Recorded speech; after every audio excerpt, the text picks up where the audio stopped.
Parte 1. Descobrindo a matriz divina, o mistério que une todas as coisas. Capítulo 1. Pergunta: o que existe no espaço em volta? Resposta: a matriz divina.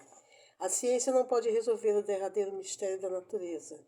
Isso porque, em última análise, nós mesmos somos parte do mistério que tentamos resolver. Max Planck, 1858-1947, físico. Quando compreendemos a nossa consciência, compreendemos também o universo e a separação desaparece. Amit Goswami, físico. Existe um lugar onde todas as coisas começam, um lugar de pura energia, que simplesmente é. Nessa incubadora quântica da realidade, todas as coisas são possíveis. Nosso sucesso pessoal, nossa abundância, a cura de nossas falhas, nossas carências e doenças, nossos maiores medos e desejos mais profundos. Absolutamente tudo tem início nesse caldo potencial. Por meio dos construtores da realidade, fantasias, expectativas, ponderações, paixões e preces, galvanizamos cada possibilidade na existência. Ao professar as crenças sobre quem somos, o que temos e o que não temos, o que deveríamos ser e o que não deveríamos ser, insuflamos vida nas nossas maiores alegrias, mas também em nossos mais negros momentos. O princípio para dominar esse lugar de pura energia é ter o conhecimento de que ele existe, compreender seu funcionamento e usar uma linguagem que seja reconhecível. Como arquitetos da realidade, tudo fica à nossa disposição nesse local onde o mundo começa, o espaço puro da matriz divina. Princípio 1. A matriz divina é o receptáculo que contém o universo, a ponte que interliga tudo e o espelho que mostra todas as nossas criações. A última coisa que eu esperava ver em um final de tarde de outubro, ao escalar uma trilha remota em Four Corners, no noroeste do Novo México, era um dos guardiões das tradições americanas nativas, andando em minha direção nesse mesmo caminho. Mas lá estava ele, de pé no topo da pequena rampa que nos separava na medida que nossos caminhos convergiam. Não sei bem desde quando ele estava ali. No momento em que o vi, ele aguardava minha chegada, olhava-me enquanto eu escolhia meu passo entre as pedras soltas da trilha. A luminosidade do fim da tarde ensombrava profundamente a silhueta do corpo do homem. Quando ergui a mão para bloquear a luz do sol dos meus olhos, vislumbrei mechas de seu cabelo comprido até os ombros e soprando pela face. Ele parecia tão surpreso em me ver quanto eu em vê-lo. Protegendo o som com as mãos em concha em volta da boca, ele gritou: "Olá!" "Olá", respondi. Não esperava encontrar ninguém aqui a esta hora do dia. Aproximando-me, perguntei: "Há quanto tempo você estava me observando?" "Não fazia muito tempo", ele disse. "Vim até aqui para ouvir as vozes dos meus ancestrais, vinda dessas cavernas." Falou enquanto apontava para o lado oposto do cânion. O caminho que estávamos dava voltas em torno de uma série de locais arqueológicos construídos há cerca de 11 séculos por uma tribo misteriosa. Ninguém sabia de onde tinham vindo nem quem eram eles. Sem evidência alguma da evolução de suas habilidades ao longo do tempo, essas pessoas chamadas pelos nativos modernos simplesmente de os antigos apareceram em um momento da história, trazendo a mais avançada tecnologia que jamais seria vista na América do Norte durante os 1000 anos seguintes. Dos edifícios de 4 andares e perfeitas câmaras quivas e estruturas cerimoniais arredondadas, subterrâneas, aos amplos sistemas de irrigação e colheita sofisticados que garantiam o sustento da população, o lugar parecia ter surgido do nada num belo dia. E de repente, os que tinham construído foram embora, simplesmente desapareceram. Os antigos nos deixaram preciosas pistas para nos dizer quem eles eram, com exceção da arte rupestre nas paredes do cânion. Nunca foram encontrados registros históricos sobre o fato. Não existem locais de cemitérios coletivos, de cremações, nem cenários de guerras passadas. Ainda assim, as provas são visíveis. Centenas de antigas habitações ao longo de uma garganta de 18 quilômetros de comprimento por 2 de largura, no canto remoto de um cânion desolado no noroeste do Novo México. Eu já havia estado nesse lugar outras vezes para caminhar, imerso na estranha beleza dessa desolação aberta e para sentir o passado. Nesse entardecer de outubro, tanto o nativo quanto eu havíamos chegado ao meio do deserto no mesmo dia e pela mesma razão. Enquanto trocávamos ideias sobre os segredos que o lugar ainda escondia, meu novo amigo me contou uma história. Uma vez, há muitos anos, o mundo era bem diferente do nosso mundo de hoje em dia. Começou o nativo, guardião da sabedoria. Existiam menos pessoas, vivíamos mais perto da terra. As pessoas entendiam a linguagem da chuva, as colheitas e o grande Criador.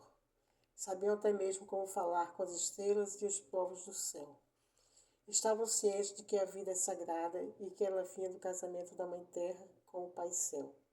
Era uma época em que tudo estava em equilíbrio. As pessoas eram felizes. Senti alguma coisa muito antiga crescendo dentro de mim enquanto ouvia ecoando a calma voz do homem, pelo arenito das paredes rochosas em volta. De repente sua voz ficou triste. Então alguma coisa aconteceu, ele disse. Ninguém realmente sabe por quê, mas as pessoas começaram a se esquecer de quem eram. Ao se esquecerem, começaram a se sentir separadas, separadas da terra, separadas umas das outras e até mesmo de quem as havia criado. Ficaram perdidas, vagando pela vida, sem nenhuma direção ou destino. Nesse estado de segregação, acreditavam que deviam lutar para sobreviver aqui neste mundo, para defender-se das mesmas forças que lhes concederam a vida, que tinham aprendido a viver com tanta harmonia e confiança. Logo passaram a se proteger energicamente do mundo em que viviam, em vez de viverem em paz com o mundo que estava dentro deles. Imediatamente a história que ele contava encontrou ressonância em mim. Enquanto ouvia, eu identificava a descrição perfeita de como procedem os seres humanos hoje em dia. Nossa civilização, sem sombra de dúvida, focaliza mais o mundo em nossa volta do que o nosso mundo interior, com exceção de poucas culturas isoladas e de alguns remotos bolsões de tradições ainda remanescentes. Gastamos centenas de milhões de dólares todos os anos defendendo-nos de doenças e tentando controlar a natureza. Ao fazermos isso, com toda probabilidade, ficamos ainda mais desgarrados de uma posição de equilíbrio com o mundo natural. O guardião da sabedoria havia conquistado a minha atenção. A questão agora era para onde ele ia levando tal história. Ainda que eles tenham esquecido quem eram, intimamente a dádiva de seus ancestrais continuava existindo, ele prosseguiu.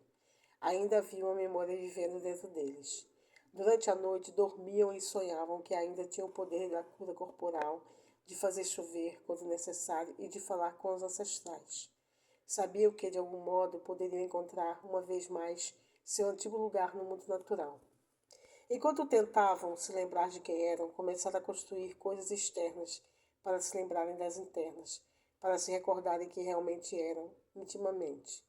Com o passar do tempo, chegaram até a construir máquinas de curar, fabricar produtos químicos para fertilizar seus plantios e esticar fios para se comunicarem a longas distâncias. Quanto mais se distanciavam de seus poderes interiores, mais atravancada sua vida ficava com as coisas que eles acreditavam que iam torná-los mais felizes. Enquanto escutava, eu percebi o paralelo inconfundível entre a narração sobre essas pessoas e a nossa civilização de hoje. Nossa civilização ficou impregnada de sentimentos de impotência quanto a nos prestar ajuda ou fazer um mundo melhor.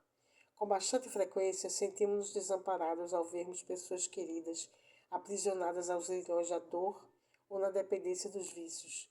Acreditamos não ter poder para minorar o sofrimento causado por doenças horríveis, que nenhum ser vivo deveria ser obrigado a enfrentar. Podemos esperar apenas pela paz que resgatará nossos entes queridos e os trará de volta dos campos de batalha estrangeiros. E também sentimos-nos insignificantes na presença de uma ameaça nuclear crescente, enquanto o mundo cerra fileiras dividindo-se nas várias crenças religiosas, hereditariedades e fronteiras. Aparentemente, quanto mais desgarrados ficamos de nossas relações naturais com a terra, com nosso corpo, uns dos outros e de Deus, mais vazios nos tornamos. Tão vazios assim, empenhamos-nos na luta para preencher nosso vácuo íntimo com coisas. Observando o mundo a partir dessa perspectiva, não posso deixar de pensar sobre dilemas semelhantes levados ao cinema pelo filme de ficção científica Contato. O consultor para temas de ciência do presidente dos Estados Unidos, representado pelo ator Matthew McConaughey, explora a questão fundamental enfrentada por todas as sociedades tecnológicas.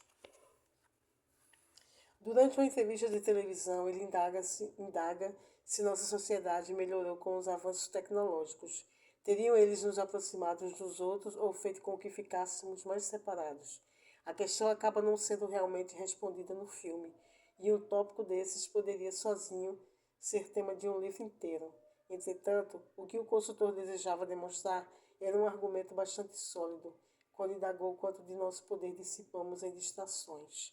Ao sentirmos que videogames, filmes, relacionamentos virtuais online e comunicação que dispensa a voz são necessidades que estão substituindo o contato face a face na vida real, percebemos sinais de uma sociedade com problemas. A mídia eletrônica e de entretenimento, embora sem dúvida pareçam tornar a vida mais interessante, também podem ser vistas como bandeiras vermelhas que sinalizam perigo e nos dizem como estamos fora da rota de uma vida rica, saudável e significativa. Além disso, quando evitar doenças passa a ser o principal foco de nossa vida, em vez de como viver de maneira saudável, como evitar a guerra em lugar de como cooperar na paz, como criar novas armas e não como viver em um mundo onde os conflitos armados ficaram obsoletos, claramente fizemos a opção do caminho da sobrevivência e nada mais. Dessa maneira, ninguém é verdadeiramente feliz, ninguém vence realmente. Quando nos encontramos vivendo assim, a atitude óbvia a tomar, evidentemente, é procurar por outro caminho. Precisamente essa é a proposta deste livro, e é o motivo pelo qual compartilho essa história. Como a história termina? Perguntei ao nativo, guardião da sabedoria. As pessoas encontraram finalmente o poder e se lembraram de quem eram? Nesse momento do dia, o sol já tinha desaparecido por trás das escarpas do desfiladeiro e pela primeira vez eu podia ver melhor com quem estava falando. O homem queimado de sol em minha frente deu um amplo sorriso ao ouvir minha pergunta. Ficou quieto por um instante, depois sussurrou. Ninguém sabe, porque a história ainda não terminou. As pessoas que se perderam são nossos ancestrais. Somos nós que estamos escrevendo o final dessa história. O que você acha? Depois disso, só voltei a vê-lo poucas vezes em vários locais das regiões e comunidades que ambos amávamos. Entretanto, lembro-me dele muitas vezes até hoje. Enquanto observo como se desdobram os eventos no mundo, lembro-me dessa história e pergunto-me se ainda chegaremos a ver como termina durante nossa vida. Será que o leitor e eu seremos os que vão se lembrar? São muito grandes as implicações da história contada pelo homem do cânion. A sabedoria convencional da narração é a de que as ferramentas das civilizações passadas, independentemente da idade que tenham, eram de certa forma menos adiantadas do que as modernas tecnologias. Ainda que seja verdadeiro o fato de esses povos não contarem com os benefícios da ciência moderna, naquela época para ajudá-los com seus problemas, talvez eles tivessem algo ainda melhor. Nas minhas discussões com historiadores e arqueólogos cujas vidas são baseadas na interpretação do passado, esse tópico geralmente acaba sendo a origem de emoções acaloradas. Se eles eram tão adiantados, onde está a prova de tanta tecnologia? Perguntam os especialistas. Onde estão as torradeiras, os fornos do micro-ondas e os aparelhos de DVD? Acho muito interessante depender tanto das coisas feitas pelos indivíduos ao se interpretar como uma dada civilização teria se desenvolvido. E o que dizer do raciocínio que está sobre a superfície do que eles fizeram? Embora nunca tenhamos nos deparado com uma TV ou uma câmera digital nos registros arqueológicos do sudoeste americano ou em nenhum outro lugar, para falar a verdade, tanto quanto eu saiba, a questão é por quê?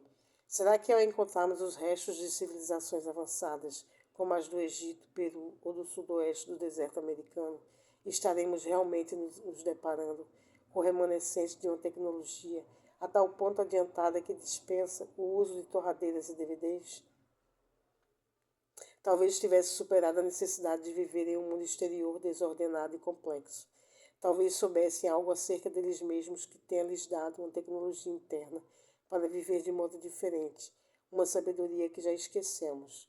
Tal sabedoria lhes trouxe tudo de que precisavam para sustentar e remediar suas vidas, de uma maneira que estamos somente principiando a perceber.